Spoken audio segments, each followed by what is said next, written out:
Bonjour à toutes et à tous, bienvenue dans ce nouvel épisode de La Papoterie.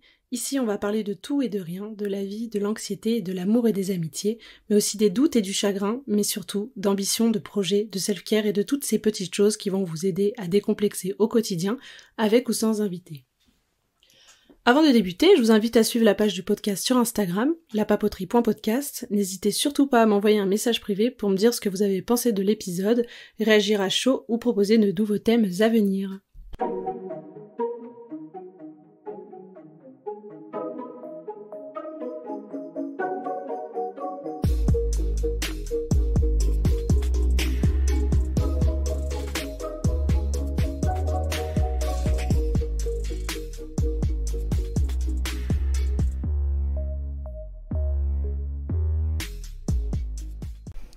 Coucou les enfants, j'espère que ça va bien.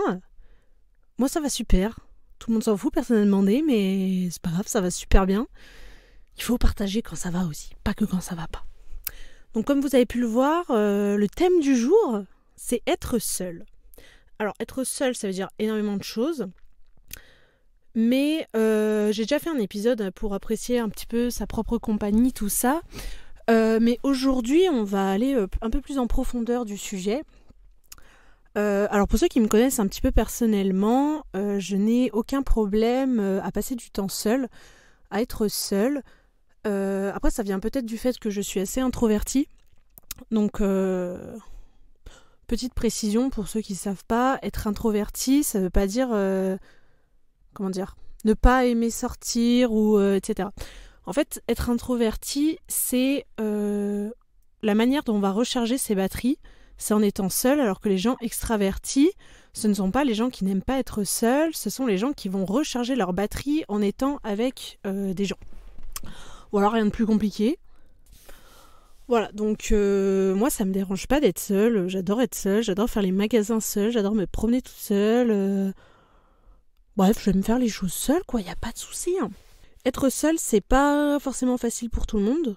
Je sais que il y a des gens qui détestent être seuls et qui ont besoin toujours d'être entourés et que pour eux, même aller au restaurant seul, c'est le bout du monde. Alors, je ne dis pas que ce que je vais dire est simple à mettre en place, mais je pense que pour moi, c'est nécessaire. Alors, pour moi, en fait, être heureux seul, c'est ce qui va nous permettre d'être heureux en couple. Être heureux seul et équilibré avec soi-même, c'est ce qui va nous permettre d'avoir des interactions sociales saines, on va dire, pour moi, d'avoir des amitiés saines, etc. Et pour moi, être seul, en fait, c'est quelque chose à savoir mettre en place dès son plus jeune âge. Encore une fois, je ne dis pas que c'est simple à faire, mais vraiment, c'est hyper important dans le développement de quelqu'un et de toutes ses relations pour moi. Donc premier point, je voulais parler un petit peu du fait que pour moi, il y avait une énorme pression sociale sur le fait d'avoir plein d'amis. C'est-à-dire que ce soit à la cour de récré en primaire, au collège, au lycée ou même en post-bac, être seul, c'est toujours être un petit peu pointé du doigt, on va dire. Et pour moi, c'est quelque chose que j'ai jamais vraiment compris pourquoi. C'est-à-dire que personnellement, dans mon cas, j'ai toujours essayé d'avoir plein d'amis, j'ai toujours essayé d'être aimée de tout le monde, et c'est assez récemment, il y a quelques années, que j'ai compris que finalement, ça m'intéressait pas, et que c'était pas possible d'être aimée de tout le monde. Et on va dire, c'est en faisant ça, en pensant que je pouvais être aimée de tout le monde, et en essayant de convaincre tout le monde que j'étais vraiment quelqu'un de génial, que j'ai fait de la merde, en fait. Quand, pour la petite expérience, enfin plutôt la petite anecdote, quand j'étais au collège, bien sûr j'étais en crise d'ado, c'était compliqué avec mes parents, j'avais tellement envie d'être populaire, que les gens m'aiment et que je sois vraiment reconnue, on va dire, que je jouais un peu à la meuf rebelle. La meuf qui était insolente avec les profs, qui faisait des conneries pour s'en intéressante, pour être un peu la thug life, finalement, de la cour de récré. Spoiler alert, je me suis fait virer de mon collège. Génial. Bien joué. Donc, ça, on va dire que ça m'a mis une assez grosse claque, en plus de celle que m'ont mis mes parents, finalement. Voilà. Et même au lycée, je pense que c'est le cas de beaucoup de personnes, mais il y avait toujours les gens un petit peu populaires. Vous savez, ceux qui faisaient la bise à tout le monde le matin, et tu faisais la bise, t'étais un peu une star, quoi, voilà. Et j'ai toujours été impressionnée par ça, en me disant, mais moi aussi, finalement, j'ai un petit peu envie d'être une star. Mais j'ai appris, en fait, que les gens qui ont plein d'amis, ça n'existe pas. Et il y a une phrase que j'aime bien, c'est être ami avec tout le monde, c'est être ami avec personne. Et très longtemps, surtout quand j'étais au collège, j'étais très envieuse du fait que tout le monde avait plein d'amis et que moi finalement, pas vraiment. En fait, quand j'étais petite, mes amitiés elles fonctionnaient, on va dire, par année scolaire. Les gens que je rencontrais dans ma classe, ça devenait mes meilleurs amis. Et l'année d'après, quand ils n'étaient plus dans ma classe, je devenais amie avec d'autres gens. Et ça a été toute ma vie au collège, au lycée. Et donc, on va dire que j'ai développé un petit peu une capacité à très vite me détacher des gens. Ou les gens, si je suis plus avec eux à 24, je m'en fous, je passe à autre chose et je me fais d'autres potes, quoi. Mais j'ai toujours trouvé que, Puis même, il y a une énorme pression sociale dès que t'es petit. Si t'es tout seul, si t'as pas d'amis, t'es pointé du doigt. Tu te fais limite harceler quand t'as pas d'amis et que t'es tout seul, que tu manges tout seul à la cantine, ça marche comme ça, quoi. Donc c'est vraiment dommage, mais les enfants sont cruels. Et donc au fur et à mesure dans ma vie, j'ai compris qu'on avait différents types d'amis, d'amitié on va dire. Donc déjà il y a les connaissances, c'est ceux que tu vas croiser parfois, tu connais leur prénom, tu sais ce qu'ils font dans la vie, point barre, quoi. Enfin, tu les connais pas personnellement, tu connais pas leur enfance, tu sais pas où ils habitent, voilà, c'est des gens que tu as pu rencontrer en soirée ou des gens qui sont les amis de tes amis. Puis après il y a, on va dire, les copains, ceux du taf ou ceux de l'école, un peu les potes 9h-18h, que ce soit au lycée ou quand on est en études post-bac, c'est des gens avec qui tu discutes, c'est un peu les gens avec qui t'es habitué à traîner, avec qui tu manges le midi, mais en soi c'est pas des gens que tu vois particulièrement en dehors ou très rarement. Donc ça, on va dire que c'est plutôt des copains. Et puis après, il y a les vrais amis. Donc ceux que tu vas voir en dehors et que peu importe, on va dire, ton train de vie, que tu changes de taf, de ville ou quoi que ce soit, ça restera tes amis à qui tu peux te confier, à qui tu peux raconter ta vie, où tu ne te sentiras pas jugé. Et j'ai mis énormément de temps, en fait, à faire la différence entre les trois types, on va dire, d'amitié. Et donc, en fait, avoir un cercle d'amis restreint, c'est quelque chose d'assez positif. Et vraiment, il faut se méfier des apparences. C'est ce que j'ai appris tout au long de ma très longue existence. C'est pas parce qu'on croit que ceux qu'on admire ont plein d'amis que c'est vraiment le cas. Avoir beaucoup d'amis, ça n'existe pas. On peut connaître énormément de gens, mais les vrais amis, pour moi, ça se compte sur les doigts d'une main. C'est les gens qui seraient prêts à t'accueillir chez toi chez eux si t'avais une galère. C'est des gens qui presque donneraient corps et âme pour toi, quoi. Même si, bon, techniquement, on va pas donner corps et âme, mais on s'est compris. Et voilà, quoi. Pour moi, c'est très différent. Et au fur et à mesure de la vie, pour moi, on perd des amis. On devient de plus en plus seul. Et c'est quelque chose qu'on remarque notamment en passant par le post-bac, où nos amis, ou du moins ceux qu'on croyait être nos amis, vont changer de route, changer de ville, complètement passer à autre chose. Et puis il y a des gens avec qui ça peut faire vraiment mal. Ils vivent ça un petit peu comme une rupture, presque une rupture amoureuse, mais finalement c'est une rupture amicale, et ce qui peut faire tout autant mal, bien sûr. Donc voilà. Je sais pas vous, vraiment c'est un sondage, mais pour moi avoir beaucoup d'amis, ça coûte cher. Enfin je sais pas, mais tout le temps sortir, je sais que j'ai pas mal de copines de cercles différents, on va dire, que ce soit dans mon école, dans mes anciens tafs, etc. Où finalement, ça te fait peut-être 3 sorties par semaine. Et puis, voilà, quand t'es en couple, t'as déjà des dépenses, t'as tes dépenses perso, puis après t'as tes dépenses avec tes potes à sortir. Oh là là, qu'est-ce que ça coûte cher! C'est pas une vanne, vraiment, moi je trouve ça cher.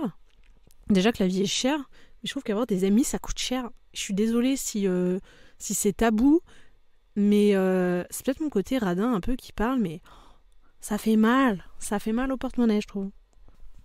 D'ailleurs, je viens de trouver une petite définition du Larousse sur les vraies relations, sur l'amitié. Je vous la lis tout de suite. Allez. on ouvre les guillemets, un ami ou une amie est une personne avec laquelle tu es lié par un sentiment d'affection, à qui tu témoignes de l'attachement et de la sympathie. Fermez les guillemets. Donc pour moi, c'est vraiment un lien spécial que tu peux pas avoir avec n'importe qui. Mais oui, je le redis, c'est un peu dur, mais tout le monde ne peut pas être ton ami et tu ne peux pas être l'ami de tout le monde, inversement. Et je pense que quand on a compris ça, nos relations sociales évoluent quand même d'un cran et qu'on passe un peu plus dans la vie de jeune adulte ou la vie d'adulte. Donc je reviens un petit peu pour parler de ma gueule, parce que c'est mon podcast et je fais ce que j'ai envie, donc je vais raconter un peu ma life, parce que j'adore ça. J'ai jamais vraiment eu beaucoup d'amis, ça m'a très longtemps posé problème, comme je l'ai dit, mais vraiment, j'ai appris à apprécier ma propre compagnie, à faire des choses seule, et ça m'a permis en fait d'apprécier le temps seul, de beaucoup plus apprécier le temps avec les autres, et justement de faire un tri dans mes relations, c'est-à-dire que je n'accepte plus les relations futiles qui ne m'apportent rien. Pour moi, les relations avec les autres, ça doit être que du plus. C'est-à-dire que aujourd'hui, je me vois plus être amie avec quelqu'un, me fous avec peu importe, mais de quelqu'un qui est en face de toi, qui s'en fout, qui passe son temps à se plaindre, avec qui t'as pas vraiment de conversation, et juste, je te raconte ma vie, tu me racontes la tienne, voilà. Et aujourd'hui, pour moi, j'aime être stimulée intellectuellement, c'est quelque chose que je retrouve peu, où tu peux parler de plein de choses avec plein de gens différents. Et pour moi, ça, c'est pas un critère dans mes amitiés, mais c'est quelque chose qui va me dire que cette personne, j'ai envie qu'elle reste dans mon cercle d'amis. C'est quelqu'un que j'ai envie de revoir, avec qui j'aime partager des moments. Parce que franchement, il y a quoi de plus chiant d'aller boire un verre avec un ou une pote et que ça fait que se plaindre, ça raconte sa life, super, c'est bien, hein.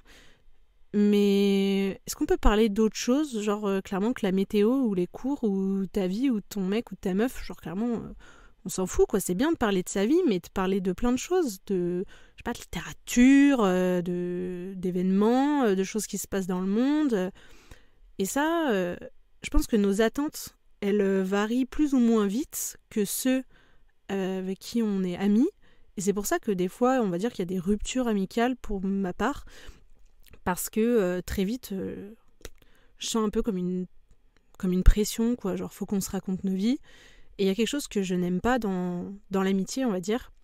C'est le fait de devoir rendre des comptes, entre guillemets. Par exemple, j'ai été amie avec quelqu'un. Je ne citerai pas de prénom parce qu'on s'en fout, clairement. Puis, on ne vaut même pas la peine. Mais vraiment, d'avoir été amie avec quelqu'un où c'était très toxique. Cette personne, je devais constamment lui rendre des comptes, ou constamment devoir faire des choses avec cette personne. Voilà, si on se voyait pas pendant 2 semaines, c'était la fin du monde. Tu me dis plus rien, on fait plus rien, on se voyait plus avant. Mais merde, putain, on a tous une vie, on a tous des choses à faire, on a tous des projets. Et clairement, c'est pas parce que... Enfin, je suis désolée, mais il y a des semaines on a le temps, des semaines on n'a pas le temps, on est pris... Enfin, on a une vie familiale, on a une vie sociale, on a une vie amoureuse, on taffe, quoi. Donc, et en fait, c'est des gens... Et en fait, c'était une personne qui n'acceptait pas d'être seule et qui, je pense, était quand même déséquilibrée dans sa tête et dans sa vie. C'est triste pour elle, j'espère que ça va mieux. Mais c'est quelque chose où j'ai senti une énorme pression de devoir rendre des comptes, et c'est quelque chose que j'ai toujours détesté.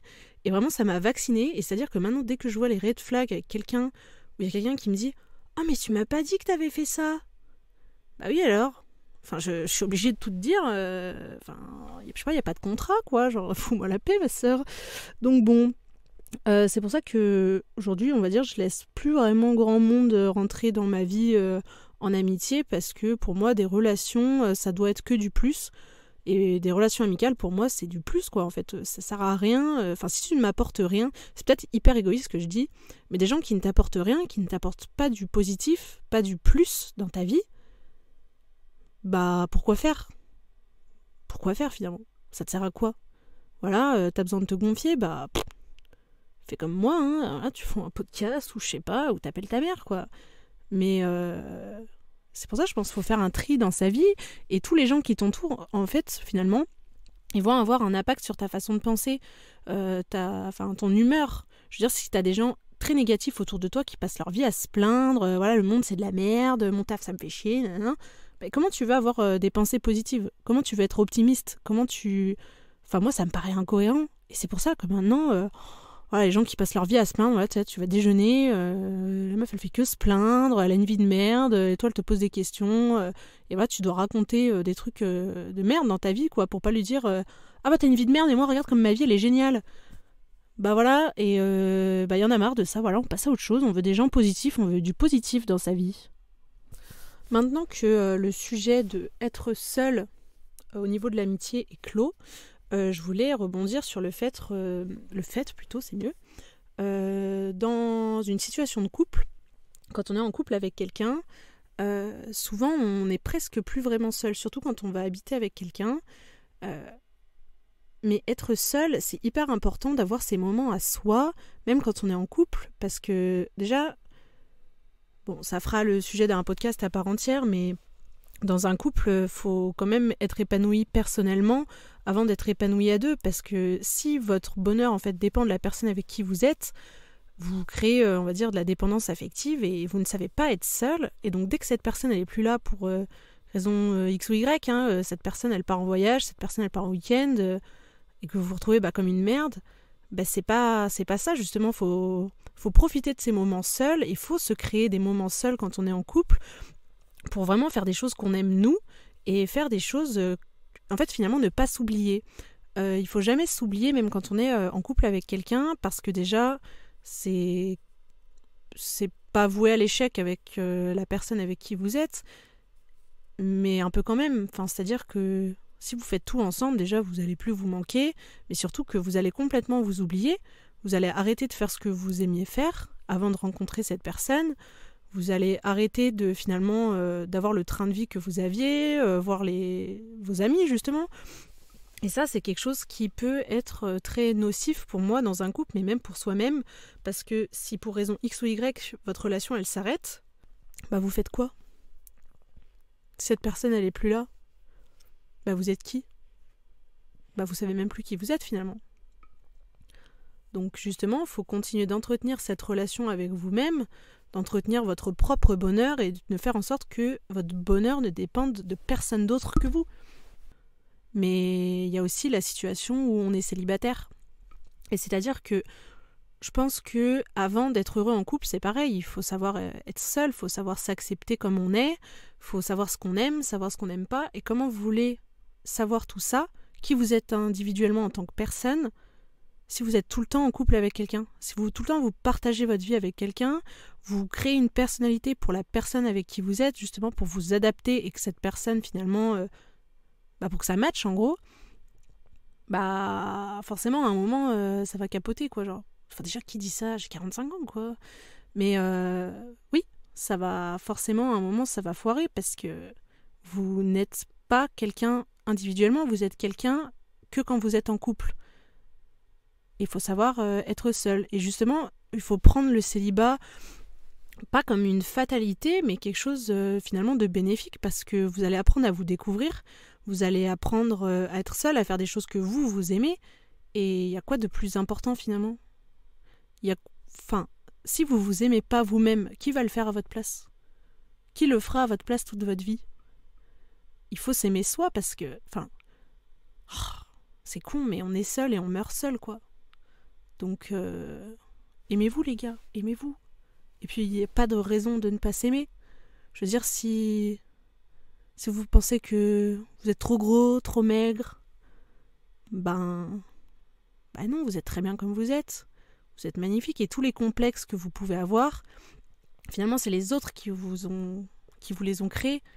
Je veux dire, si vous aviez les oreilles décollées, ou un gros nez, on va dire, ou je ne sais pas, ou si vous avez un œil plus petit que l'autre, avant d'arriver à l'école, avant qu'on vous fasse des remarques dessus, quand vous étiez petit, c'est pas en vous regardant dans le miroir que vous vous êtes créé ce complexe. C'est parce que vous avez eu des remarques des autres ou que vous vous êtes comparé aux autres.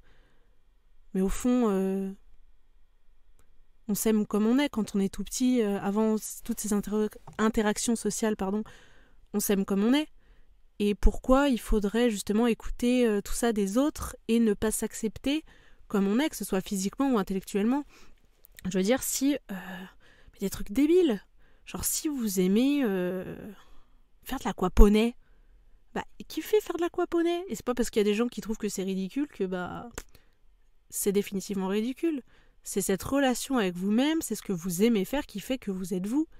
Et si les autres ils vous acceptent pas, putain, on s'en fout quoi. Il y a bien quelqu'un sur Terre qui va accepter. Et puis même s'il y a personne, c'est vous, c'est votre truc, c'est ce qui fait que vous êtes vous.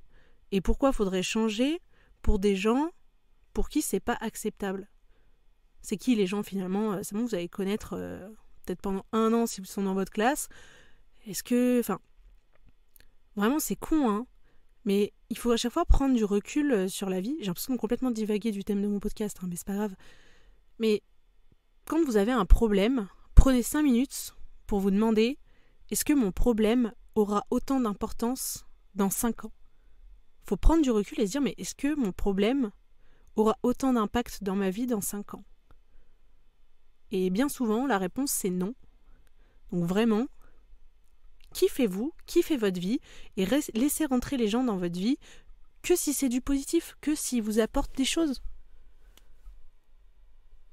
Allez les loups, prenez de quoi noter. On va se faire des petits conseils. Voilà, attendez, j'en ai noté combien? 1, 2, 3, 4, 5, 6, 7, 8. Waouh, je t'ai inspiré. Voilà, donc prenez des notes. Je vais un peu répéter ce que j'ai dit, mais il y a des choses que je n'ai pas encore dit. Donc bref, prenez des notes si vous voulez vous aimer et savoir être seul. C'est très important. Numéro 1. Le bonheur vient de soi-même. Alors comme je l'ai dit, le bonheur, ça ne doit pas dépendre de quelqu'un d'autre que de soi.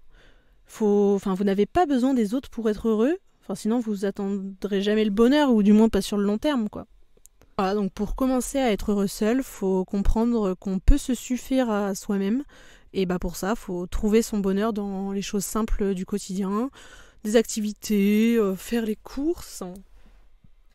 C'est débile, mais si vous kiffez les pâtes fraîches ricotta épinards, ça fait plaisir quand même. Vous êtes là, vous passez une soirée tranquille avec vous-même.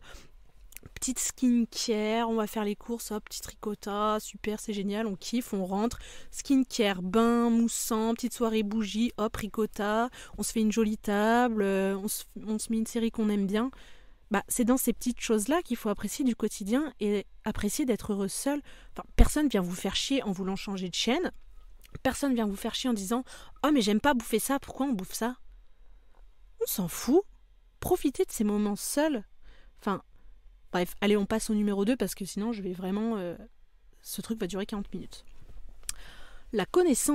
Numéro 2. La connaissance de soi-même permet d'être heureux seul. Donc pour pouvoir être heureux seul, déjà, il faut se connaître soi-même correctement, s'aimer et connaître ses propres goûts. Et pour ça, il n'y a rien de mieux que de prendre du temps pour soi. Parce que quand on est toujours entouré, on ne laisse aucune place en fait au temps pour soi. Et pour apprendre à se connaître, il faut être seul de temps à autre, même si c'est difficile. Mais grâce à ça, vous saurez ce que vous aimez faire profondément, ce que vous aimez regarder, l'activité que vous aimez faire. C'est tout con, mais posez-vous des questions dans le sens où vous sortez tous les week-ends en boîte, parce que vos potes, ils adorent aller en boîte. Est-ce que si vous étiez seul, vous kifferiez aller en boîte? Ou un truc tout con, hein, mais vos potes, je sais pas, ils kiffent aller à la plage l'été. Mais ça se trouve, finalement, vous aimez pas ça, parce que si vous étiez seul en vacances, vous iriez à la montagne. Un truc tout con. Vous allez au bar, tout le monde prend des pintes, tout le monde prend de la bière. Mais en fait, si vous étiez tout seul, peut-être que vous prendriez un espresso martini, un mojito, des trucs comme ça. Et il n'y a qu'en faisant des choses seules qu'on apprend ses propres goûts. Ensuite, numéro 3, et pas des moindres, la création d'un chez-soi à son image. Pour être heureux seul, il faut se créer un espace à soi, dans lequel on se sent bien, on se sent reposé, on se sent détendu. Et en fait, prendre le temps d'aménager son espace à soi, c'est très important pour finalement se sentir à sa place. Et ça passe par la déco, les petits objets chez soi, que en soi, ça peut sembler futile, hein, mais qui finalement, c'est très important pour instaurer une ambiance qui va vous correspondre. Et en mettant en place sa décoration, ça sera beaucoup plus simple d'être heureux seul chez soi et d'y être apaisé. Par exemple, quoi de plus chiant de rentrer chez soi dans un appart finalement, sans vie, voilà, pas de déco, simplement des meubles fonctionnels. Enfin, on se tire très rapidement une balle, quoi. Donc, flemme, et créez-vous un espace où vous vous sentez bien, où vous vous sentez chez vous, apaisé, avec des couleurs, des odeurs que vous aimez. Justement, ce sera d'autant plus appréciable d'être chez soi seul. Ensuite, numéro 4, l'acceptation du silence pour être heureux seul. Parce qu'être seul, en fait, en soi, c'est potentiellement passer son quotidien chez soi dans le silence. Alors je sais qu'il y a beaucoup de gens qui écoutent par exemple plein de musique, plein de podcasts, qui ont toujours besoin en fait d'avoir du son dans les oreilles pour pas être seul face à soi-même finalement. Et après ça c'est pas toujours conscient bien sûr. Par exemple, il faut apprendre à aimer le silence qui permet en fait finalement de faire plein de choses. Tout d'abord le silence ça permet de se recentrer sur soi et finalement d'apprendre à se connaître, de laisser en fait les pensées fuser dans votre esprit, j'arrive plus à parler. Ça peut être très difficile d'être seul avec soi-même au beau milieu du silence, parce que on fait face à soi-même et ça peut être un petit peu difficile à gérer. Après, encore une fois, ce ne sont que des conseils, c'est pas forcément à appliquer. Et bien sûr, je ne suis pas professionnelle de psychologie, donc vous en faites ce que vous voulez. Mais voilà, moi c'est des petits tips qui m'ont bien aidé.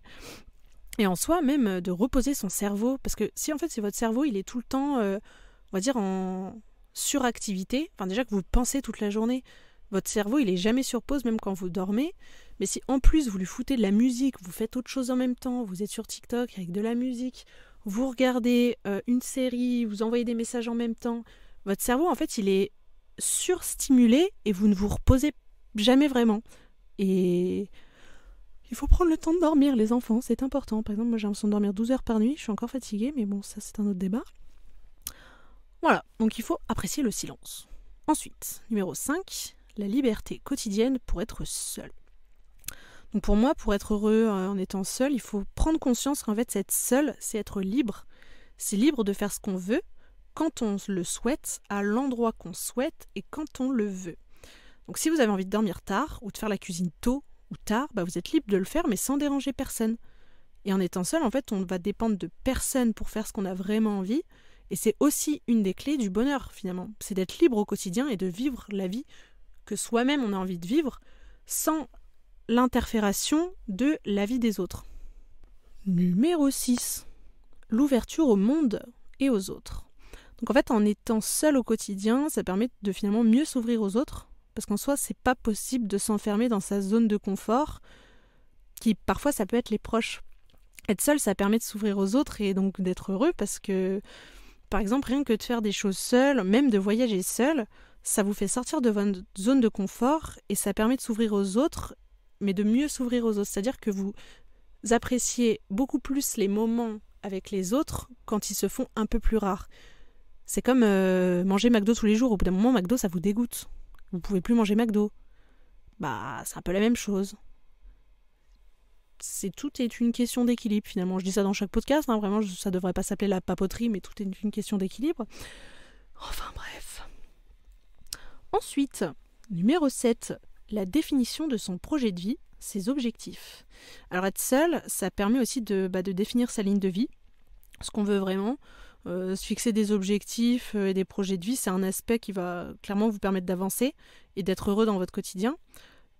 Ne pas savoir où aller, quelle direction prendre, ça peut être très difficile à vivre au quotidien. Par exemple, d'avoir la sensation de s'être trompé de voie, de ne pas savoir où on va, d'être inquiet pour l'avenir.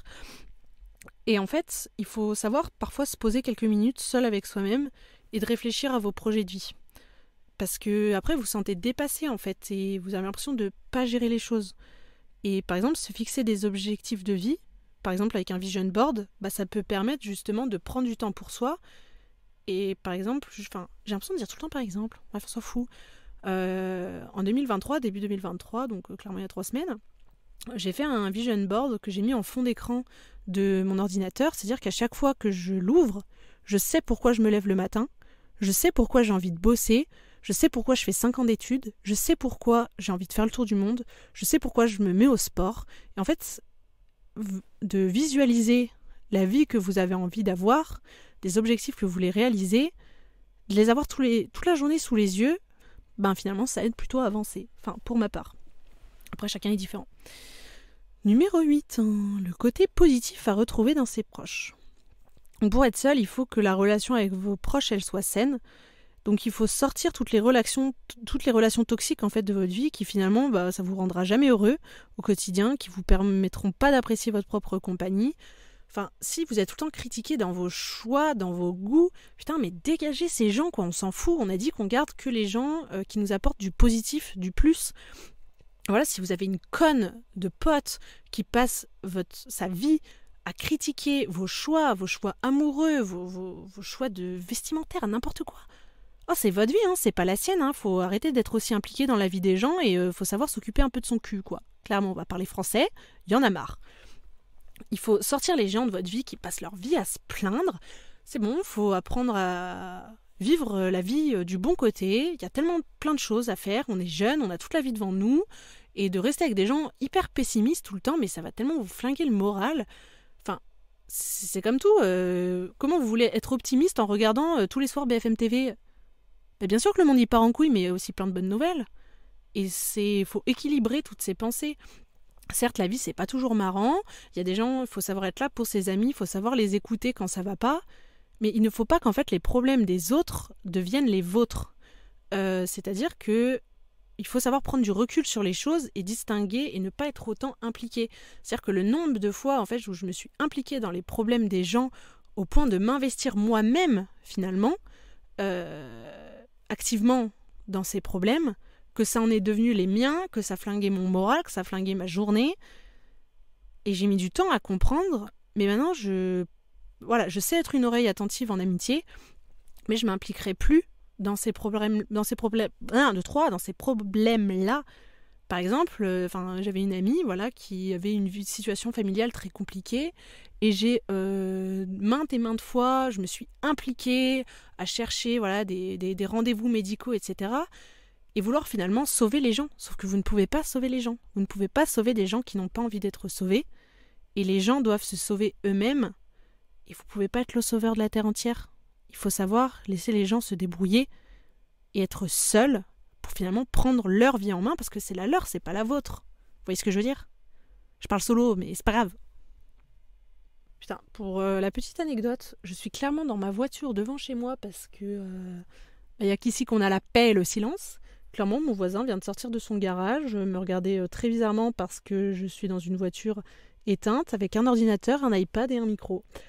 Voilà, donc clairement, je passe pour Joe dans You, mais c'est pas grave. On s'en fout, voilà, hein, on s'assume pleinement. Bref, je reprends le point numéro 8. Il faut sortir les gens de votre vie qui savent jamais aussi vous féliciter et vous complimenter. Tous ces gens, en fait, qui, au fond, sans même le savoir, vont être jaloux de votre vie, de vos accomplissements. Et ces gens qui sauront jamais vous féliciter, jamais vous complimenter, ou toujours vous dire ouais, elle est jolie ta robe, mais bon, ça te fait des grosses cuisses. Voilà, ça, on dégage, c'est bon. Oh, 2023, c'est terminé. On s'en fout des gens comme ça. Même si ça fait mal, on sera plus heureux après. Voilà. En fait, vos proches, ils sont censés être des gens présents pour vous, qui vous apportent du soutien et du positif dans votre vie. Et si c'est l'inverse, ils n'ont rien à faire dans votre vie. Finalement, on ne devrait pas avoir besoin des gens pour être heureux, mais ces gens-là, ils doivent vous apporter que du plus dans votre vie. Et uniquement du plus, et pas du moins. Plus égale plus. Voilà. Bref. Et surtout, il faut arrêter de devoir se sentir utile seulement quand on est entouré des gens. Il faut arrêter de croire qu'on est mieux à plusieurs et qu'être seul, c'est forcément négatif parce que c'est totalement l'inverse. Être seul, c'est une chance et être heureux seul, c'est pour moi la clé en fait de la paix. C'est la clé d'une vie apaisée et il faut savoir équilibrer chaque sphère de votre vie, ne pas tout donner pour quelqu'un et rien pour vous-même. Il faut savoir être présent pour les gens dans notre vie, mais il faut savoir être présent pour soi. Il faut justement chercher cet équilibre pour être heureux, mais rendre aussi les gens heureux autour de nous sans être égoïste et égocentrique. Voilà, c'est uniquement une question d'équilibre. Et plus vous serez en quête justement de cet équilibre, croyez-moi, plus vous serez heureux et ça réglera beaucoup de choses dans votre vie. Même au niveau professionnel, de prendre du temps pour soi sur ce que vous voulez vraiment, vous poser les bonnes questions, mais uniquement de vous à vous. Ne pas demander l'avis aux gens.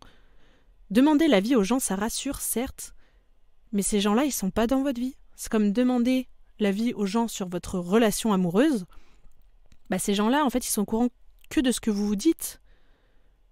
Ils sont pas au courant de ce qui se passe vraiment, ils sont pas dans votre relation, ils sont pas omniscients, ils ne savent pas tout le bien qui s'y passe, mais tout le mal aussi.